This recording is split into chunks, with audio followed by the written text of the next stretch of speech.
नमस्कार दोस्तों, आज हम आगरा कॉलेज की कोमल यादव से आपको मिलवाने वाले हैं। खास बात यह है कि माउंटबेटन कैंप जो होता है उसमें इनका सिलेक्शन हुआ था। ये आगरा कॉलेज में बीएससी सेकेंड ईयर की छात्र है और ये एक जो स्टूडेंट हैं जो एनसीसी कर रहे हैं या करना चाहते हैं उनके लिए एक मोटिवेशन कह सकते हैं हम। ये मोटिवेट की वीडियो है और आपको मोटिवेट करने को मिलेगी। इनसे जानते हैं कैसा सफ़र रहा और किस तरीके से यहाँ तक ये पहुँची और क्या अनुभव उनको रहा। जी कोमल, सबसे पहले आपको बहुत बहुत बधाई। Thank you. कि आपका इस कैंप में सिलेक्शन हुआ। तो मैं जानना चाहूँगा कि स्टार्टिंग कहाँ से हुई, कैसे आपके कॉलेज से आपका चयन हुआ, पूरा प्रोसेस क्या था? जब इसके लिए वैकेंसीज आई थी हमारे कॉलेज में तो हमें सिलेक्शन के लिए यूनिट बुलाया गया था जो हमारी वन यूपी एयर स्क्वाड्रन है, वहाँ पर हमारा सिलेक्शन हुआ था। उसमें 10 कैडेट्स में से 1 सेलेक्ट हुई। ऐसे हमारी 3 यूपी की पूरी सीट्स आई थी जिनमें से 3 गर्ल्स सेलेक्ट होकर वहाँ HMI गई थी। उस वक्त वहाँ हमारा 7 डेज़ की होम ट्रेनिंग हुई। होम ट्रेनिंग में वहाँ पर भी हमारा दोबारा से सिलेक्शन हुआ था जिसमें हमें हमारा फिजिकल क्राइटेरिया पूरा करना था। जी, उसके बाद आपका सिलेक्शन हुआ। फिर आप वो माउंटबेटन कैंप में किस तरीके से सिलेक्शन हुआ, फिर कैसे पहुँचे? वहाँ पर हमारा 7 डेज़ की पहले हमें बेसिक ट्रेनिंग दी गई। ट्रेनिंग देने के बाद हमें 7 डेज़ बाद जब हमारा मेन जो ट्रैकिंग स्टार्ट होने वाली थी राथोंग ग्लेशियर के लिए, वहाँ उसमें जाने से पहले हमारा एक 14 किलोमीटर्स का ट्रैक था जो अपहिल था 3 किलोमीटर्स और 9 किलोमीटर्स डाउन हिल था। उसको हमें कंप्लीट करना था।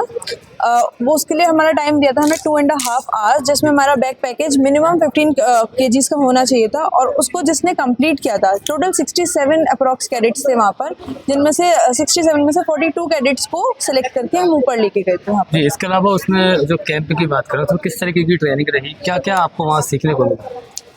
वहाँ सबसे बेस्ट थिंग ये थी कि वहाँ आर्मी ऑफिसर्स थे, बट आर्मी की तरह वहाँ स्ट्रिक्टनेस नहीं थी जैसी होनी चाहिए। आर्मी ऑफिसर्स बहुत अंडरस्टैंडिंग थे, उन्होंने हर चीज़ स्टूडेंट के अकॉर्डिंगली उन्हें समझाई। हमारे वहाँ पर जैसे कि हम जानते हैं HMI तेंजिंग नॉर्गे ने एस्टेब्लिश किया था, तो उन्हीं का एक हिल वहाँ पर मतलब नेम दिया गया है एक हिल को जिसका नाम है तेंजिंग हिल। उसी पर हमारी बेसिक ट्रेनिंग रोज रॉक क्लाइंबिंग की मॉर्निंग में होती थी, मॉर्निंग टू इवनिंग। हम वहाँ जाते थे, वहाँ हमें रैपलिंग सिखाई, रॉक क्लाइंबिंग सिखाई और किस तरीके से अपने आप को अरेस्ट मतलब सेल्फ अरेस्ट करना है अगर हम रॉक में स्लिप होते हैं, और किस तरीके से रेन के टाइम पर हम अपने आप को वहाँ पर सेफली वहाँ पर हमारी ट्रैकिंग कंप्लीट कर सकते हैं। जी, अब आपका बेसिक कैंप आपका हो चुका है। अब एडवांस की बात करें तो एडवांस के लिए क्या तैयारियां हैं और कब से कब तक है और कहाँ होने वाला है? जैसे कि हम बेसिक में गए थे तो हमको कोई नॉलेज नहीं थी कि हमें क्या करना है क्या नहीं करना है, वहाँ पर क्या होगा कोई आइडिया नहीं था। लेकिन अब जैसे कि हम वहाँ गए, वहाँ टीचर्स से भी बात करी थी, उन्होंने भी बताया था कि किस तरीके से करना है। तो अब हमें पता है कि हमें घर से होमवर्क करके क्या ले जाना, हमें कैसे, हम रनिंग करके इतनी नहीं गए थे वहाँ पर। हाँ कि हम सी लेवल से जाते हैं तो हमारे लंग्स डिफरेंट होते हैं वहाँ के लोगों से, तो कैसे रनिंग में दिक्कत आती है, तो हमें उस हिसाब से अपनी प्रैक्टिस करनी चाहिए। तो हम उसी हिसाब से फिजिकल सारी प्रैक्टिसेस कर रहे हैं और क्या क्या स्टडीज़ में पता होना चाहिए हमें कि मतलब हम अगर वहाँ जा रहे हैं तो हमें बेसिक नीड्स पता होनी चाहिए कि किसको क्रैम्पॉन्स कहते हैं, क्या होता है, उनको किस तरीके से यूज़ करना है, ये अभी हमें पता है। तो मतलब वहाँ हमें उतनी दिक्कत नहीं होगी जाने में। जी जी, आगे का क्या आप करना चाहती है, क्या आपका ड्रीम है, क्या डिज़ायर है? वैसे मुझे एयरफोर्स ऑफिसर के लिए मेरा फर्स्ट जो प्रायोरिटी है वो मेरी एयरफोर्स ऑफिसर बनना है। लेकिन अब जब मैंने इस फील्ड में एक्सप्लोर किया तो मुझको लगता है कि मैं इस फील्ड में भी कर सकती हूँ। तो अगर 0.01% अगर मेरा एयरफोर्स में नहीं होता तो मैं अपना कोर्स माउंटेनियरिंग में बनाने में कोई मतलब मुझे प्रॉब्लम नहीं है। मुझे उसमें भी बहुत ऐसा लगा कि हाँ मैं कर सकती हूँ उसके लिए। ठीक, इतना यहाँ से आपका सिलेक्शन हुआ, आपने बेसिक किया, एडवांस के लिए आपका सिलेक्शन है, तो कैसा फील हो रहा है, कैसा महसूस हो रहा है? मुझे अच्छा लग रहा है, मुझे पता चल रहा है कि मेरे अंदर इतना पोटेंशियल था।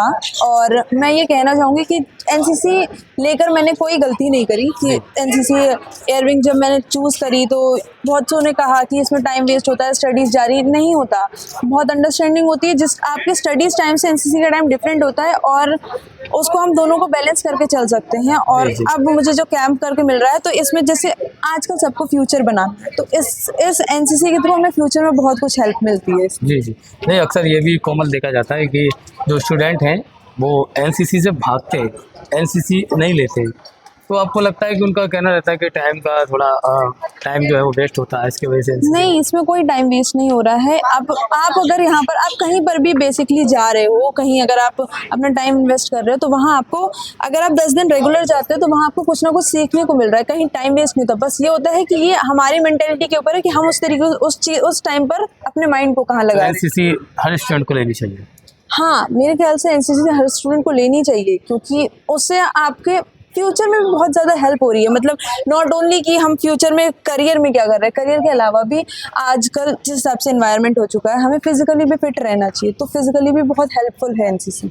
Thank you. आप देख सकते हैं कोमल यादव हमारे साथ थी, जो आगरा कॉलेज में बीएससी सेकेंड ईयर की स्टूडेंट है। साथ ही इनका सबसे बड़ी बात यह है कि इनको जो है माउंटबेटन जो कैंप है उसमें इनका सिलेक्शन हुआ है। बेसिक कर चुकी है, अब एडवांस में इनको जाना है। तो ये गर्व की बात है, आगरा कॉलेज का नाम रोशन किया है, साथ ही अपने परिवार का नाम रोशन किया है। तो हम आपसे भी अपील करेंगे कि एनसीसी ज़रूर लें, और एनसीसी के बहुत फ़ायदे होने वाले